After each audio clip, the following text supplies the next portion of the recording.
Assalamualaikum warahmatullahi wabarakatuh. Halo teman-teman, perkenalkan kami dari kelompok 7 mata kuliah perkembangan peserta didik. Nah, adapun di sini kami beranggotakan 5 orang. Yang pertama ada saya sendiri Ineng Sri, kemudian yang kedua ada Falhatu Zulfa, kemudian ada Egi Rahayu, kemudian yang keempat ada Ilma Rizka Ramadanti, dan yang terakhir ada Gia Satya Rosana Astur. Adapun di sini kami akan memaparkan materi tentang perkembangan kepribadian. Tanpa berlama-lama lagi, marilah kita simak bersama materi yang akan disampaikan oleh penyaji makalah. Selamat menyaksikan. Nah, materi yang pertama kita akan membahas tentang perkembangan kepribadian. Adapun pengertian perkembangan sendiri yaitu suatu proses terjadinya perubahan-perubahan psikologis atau sifat-sifat khas secara terus-menerus menuju suatu arah, yaitu organisasi atau struktur tingkah laku pada tingkat integrasi yang lebih tinggi melalui proses belajar.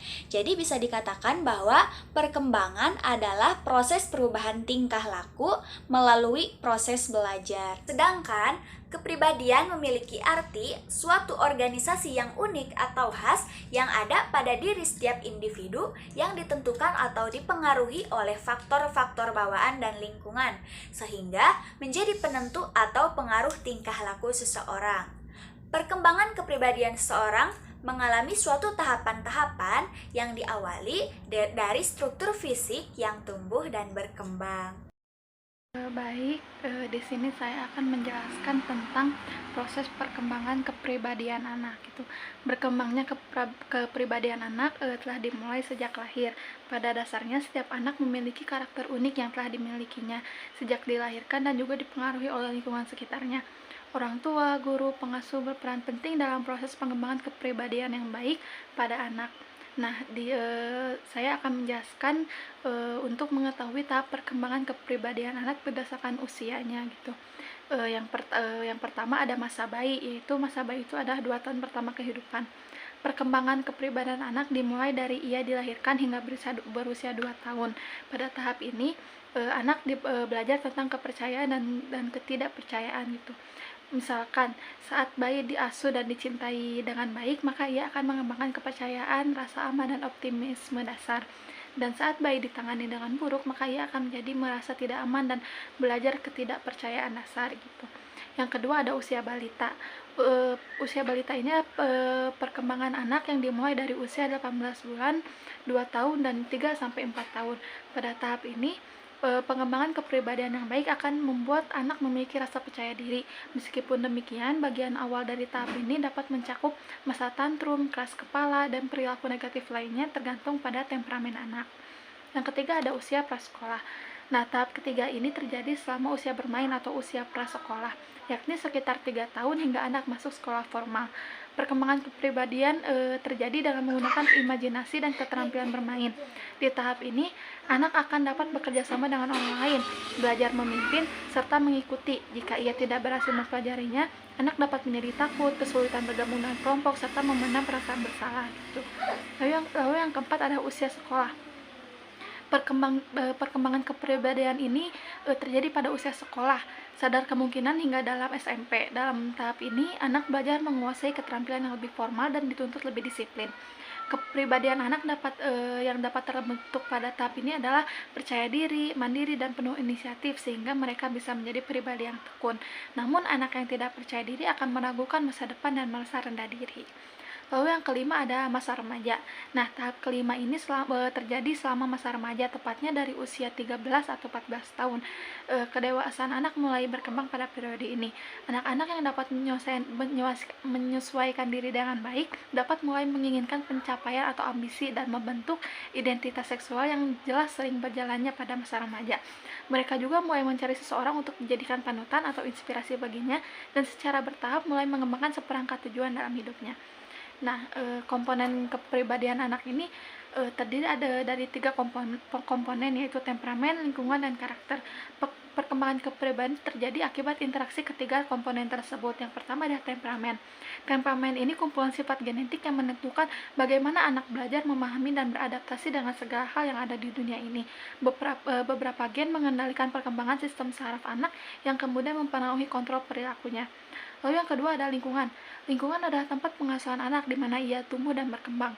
Selain temperamen, lingkungan juga menjadi hal yang penting menentukan dalam perkembangan kepribadian seseorang. Oleh sebab itu, pola asuh yang baik berperan dalam perkembangan kepribadian anak. Lalu yang terakhir ada karakter. Karakter merupakan kumpulan pola emosi, kognitif, dan perilaku yang dipelajari dari pengalaman. Hal ini menentukan bagaimana seseorang berpikir, merasa, dan berperilaku. Karakter akan terus berkembang seiring dengan bertambahnya usia, namun juga banyak dipengaruhi oleh sifat bawaan dan juga pengalamannya. Gitu. Di sini saya akan memberikan tips-tips membentuk kepribadian anak gitu. Perkembangan kepribadian ini bukanlah hal yang sederhana dan berlangsung secara singkat. Maka diperlukannya bimbingan dan tanggung jawab berkelanjutan dari orang-orang sekitar anak, khususnya yang terlibat langsung dalam pengasuhan dan pendidikan. Berikut ada beberapa cara yang bisa kita lakukan untuk mendorong perkembangan kepribadian yang positif pada diri anak. Yang pertama, jauhi labeling. Terkadang anak akan melakukan hal-hal tertentu untuk mencari perhatian orang tua, namun jangan memberikan anak julukan negatif seperti si cengeng, si bandel, dan sebagainya. Berbagai julukan negatif ini dapat membuat anak akan rendah diri dan terus memperbaiki kesalahannya gitu. Lalu yang kedua adalah menjadi pendengar yang baik. Anak-anak itu butuh perhatian sepanjang waktu. Coba menyempatkan diri kita untuk mendengarkan cerita anak secara rutin dengan sabar supaya membuat mereka merasa percaya diri dan aman atas kehadiran kita gitu. Yang ketiga ada berikan waktu bermain bebas. Membiarkan anak aktif dan bebas misalnya dalam kegiatan olahraga dapat membawa pengaruh baik bagi perkembangan kepribadian anak dan fisiknya gitu. Anak bisa menjadi lebih ceria dan bebas dari stres. Di sisi lain, sebaiknya kita membatasi waktu anak bermain gadget karena berpotensi menghambat perkembangan intelektual dan sosialnya. Lalu yang keempat adalah memaklumi kegagalan anak. Setiap anak memiliki kelebihan dan kekurangan masing-masing. Janganlah bersikap terlalu keras saat kita tidak memenuhi harapan anaknya gitu. Kenali potensi dan dukung anak itu mengembangkan dengan percaya diri. Hal ini juga merupakan bentuk kasih sayang kita terhadap anak gitu. Yang kelima adalah berhenti membandingkan. Membanding-bandingkan anak dengan orang lain adalah hal yang buruk untuk perkembangan kepribadiannya. Jika selalu dibandingkan, anak akan merasa bahwa ia tidak cukup baik. Kondisi ini dapat membuat anak bingung terhadap identitasnya dan memicunya untuk meniru orang lain. Lalu yang keenam, jadilah panutan. Karakter dan kepribadian anak dibentuk oleh orang tua ataupun orang-orang sekitarnya. Anak-anak lebih cepat belajar dari apa yang mereka lihat ketimbang apa yang mereka dengar. Maka dari itu, kita bisa memberikan contoh perilaku yang baik supaya membantu perkembangan kepribadian anak yang positif.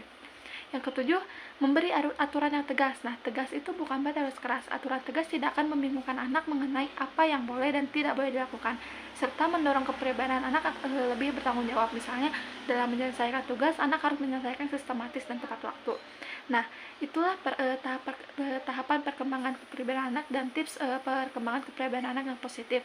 Selalu perlakukan anak dengan penuh kesabaran dan kasih sayang. Jelaskan secara perlahan jika anak melakukan kesalahan. Hal ini lebih dapat efektif dalam mendorong anak untuk memperbaiki dirinya dan membangun kepribadian yang positif dibandingkan memarahi atau meneriakinya gitu. Sekian dari saya. Terima kasih. Bismillahirrahmanirrahim. Baik, di sini saya akan menjelaskan faktor-faktor yang mempengaruhi pembentukan atau perkembangan kepribadian anak. Yang pertama itu ada faktor internal. Faktor internal ini dipengaruhi oleh keturunan.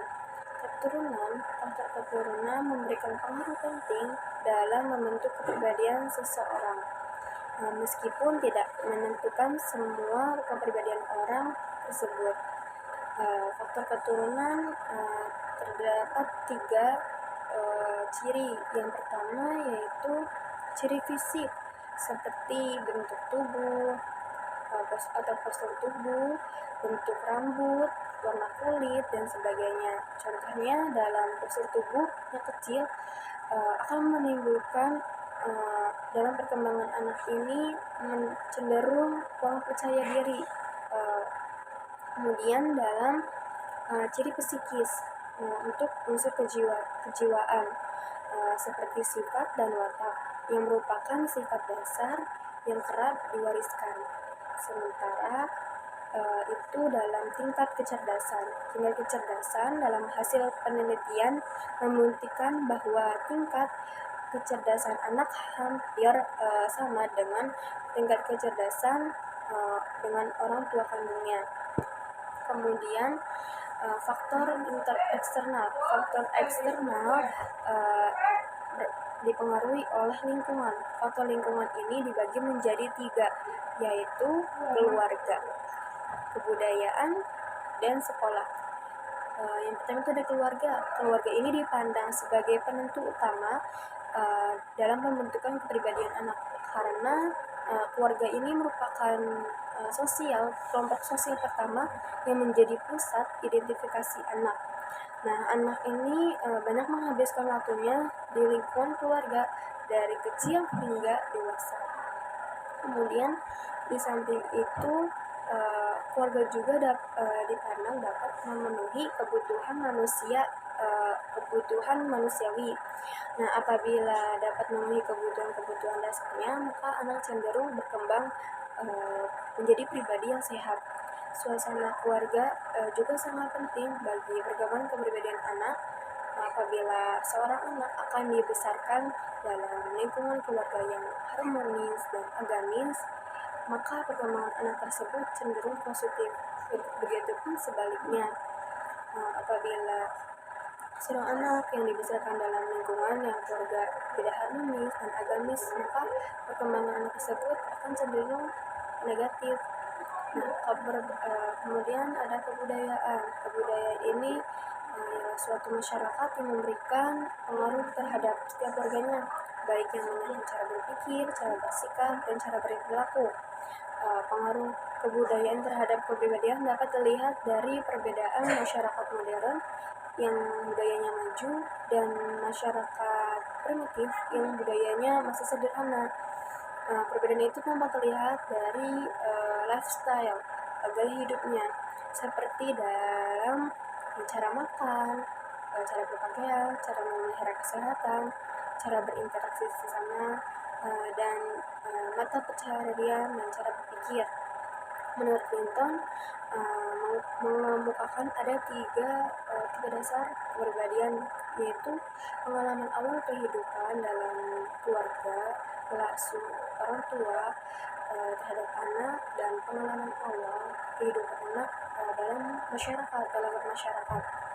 Kemudian ada sekolah. Sekolah juga ada beberapa faktor yang dipandang berpengaruh dalam membentuk kepribadian anak. Yang pertama itu yaitu dalam iklim emosional kelas. Iklim emosional kelas ini adanya ruang kelas dengan guru yang bersikap ramah dan respek terhadap siswa. Nilai ini akan menimbulkan dampak positif bagi perkembangan psikis anak. Seperti anak ini merasa nyaman, bahagia, mau bekerja sama, termotivasi untuk belajar, dan mau menaati peraturan. Sedangkan ruang kelas dengan guru yang otoriter, yang bersikap otoriter dan tidak menghargai siswa, maka akan berdampak kurang baik bagi psikis anak. Seperti anak ini merasa tegang, sangat kritis, mudah marah, malas untuk belajar, dan berperilaku yang mengganggu ketertiban. Kemudian adanya disiplin. Disiplin ini ada beberapa macam disiplin. Yang pertama itu disiplin otoriter, cenderung mengembangkan sifat-sifat pribadi yang tegang. Kemudian ada yang tegang, cemas, dan antagonistik.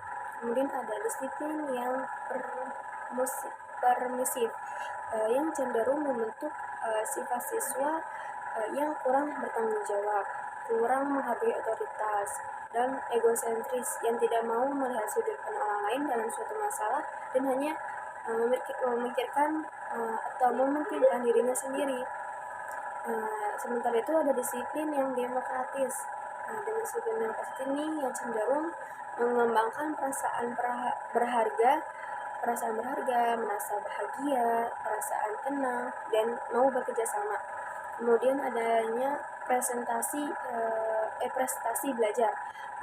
Perolehan prestasi belajar atau peringkat kelas dapat mempengaruhi peningkatan harga diri dan sikap percaya diri siswa.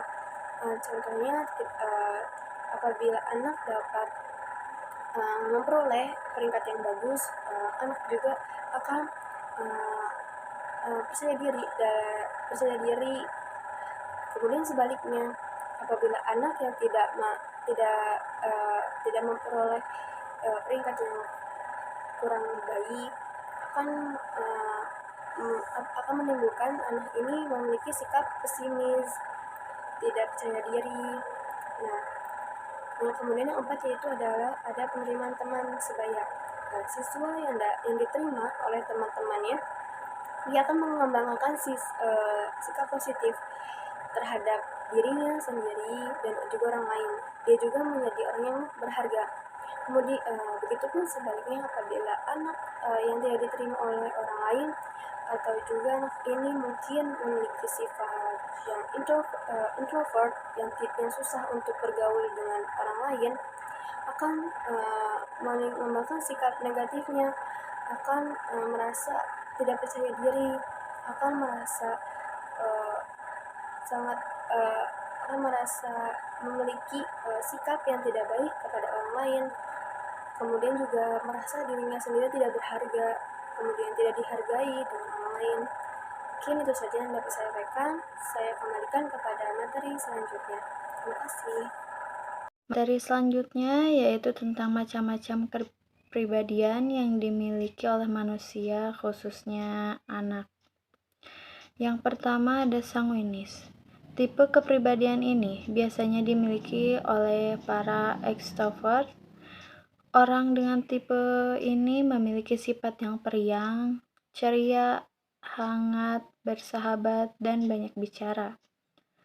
Sanguinis terkenal dengan sifat yang optimisnya yang tinggi, sehingga tidak heran bahwa sosok ini dipercaya bahwa hidup dipenuhi oleh berbagai macam pengalaman yang menyenangkan dan harus dinikmati sebaik-baiknya. Sosok ini juga kerap dikenal sebagai orang yang humoris karena memiliki selera humor yang cukup baik. Saat ada masalah pun mereka berusaha terlihat untuk baik-baik saja dengan memasang senyuman yang terbaiknya.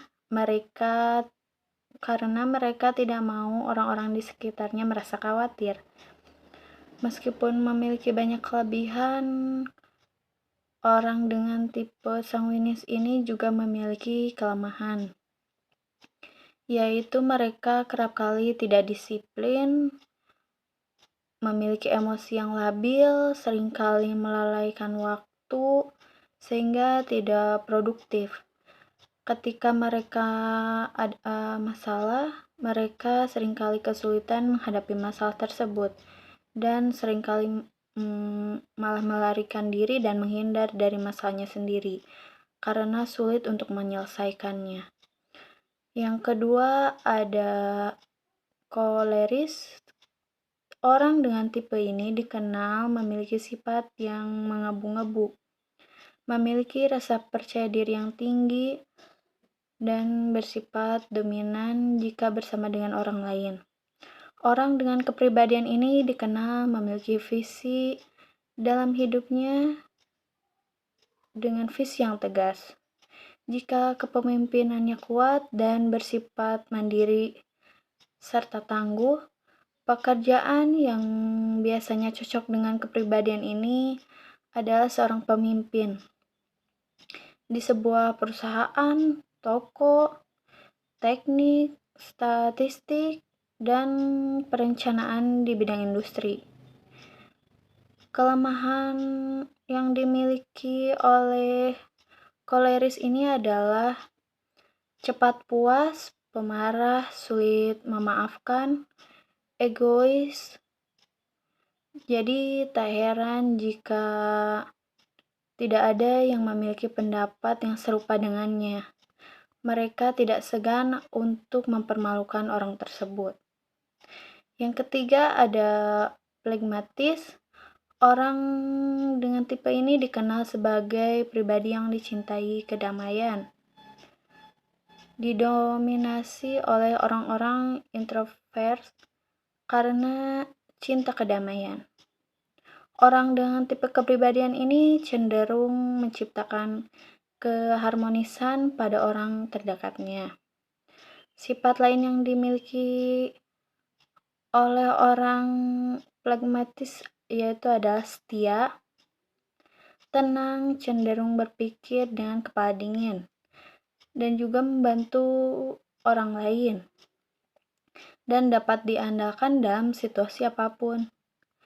Pekerjaan yang cocok dengan orang yang tipe ini adalah seorang guru, psikolog, konseling, dan lain sebagainya. Setiap ada kelebihan, pasti selalu memiliki kelemahan. Seperti penakut atau takut akan datangnya konflik sehingga mereka juga sulit untuk menolak permintaan orang lain meskipun situasi mereka saat itu sedang susah, mudah khawatir, cenderung tidak suka dikritik, suka menunda-nunda, dan mau mencari aman sendiri. Yang keempat ada melankolis. Seperti pragmatis, orang dengan kepribadian ini juga didominasi oleh orang introvert. Kepribadian ini bertolak belakang dengan sanguinis. Jika sanguinis menyukai hal-hal yang baru dan berbau petualangan, maka orang dengan tipe ini sebaliknya bahkan lebih menghindari. Melankolis memiliki sifat yang analitis dan teliti, rajin dan berbakat, sehingga tipe ini dikenal dengan manajer fantastis yang berbakat. Karir yang cocok untuk kepribadian ini biasanya sebagai manajer. Di antaranya ada memiliki kelemahan, yaitu mudah pesimis dan sangat sensitif, perasa, juga mudah berpikir negatif, pemurung, dan kurang dalam kehidupan sosial bermasyarakat. Materi selanjutnya, pembentukan kepribadian siswa. Menurut Ahmad D. Marimba, pembentukan kepribadian siswa merupakan suatu proses yang terdiri atas 3 tahap, yaitu yang pertama ada pembiasaan. Pembiasaan merupakan latihan-latihan tentang sesuatu upaya menjadi biasa. Nah, yang kedua ada pembentukan minat dan sikap. Dalam taraf kedua ini, pembentukan lebih dititikberatkan pada perkembangan akal seperti pikiran, minat, dan sikap atau pendirian. Yang ketiga ada pembentukan kerohanian yang luhur. Pada taraf ini, pembentukan dititikberatkan pada aspek kerohanian untuk mencapai kedewasaan rohaniyah, yaitu dapat memilih, memutuskan, dan membuat atas dasar kesadaran sendiri dengan penuh rasa tanggung jawab, kecenderungan ke arah berdiri sendiri yang diusahakan pada taraf yang lalu. Misalnya, peralihan dari disiplin luar ke arah disiplin sendiri, dari menerima teladan ke arah mencari teladan. Pada taraf ini diintensifkan. Cukup sekian materi dari kelompok kami. Mohon maaf bila ada kesalahan. Wassalamualaikum warahmatullahi wabarakatuh.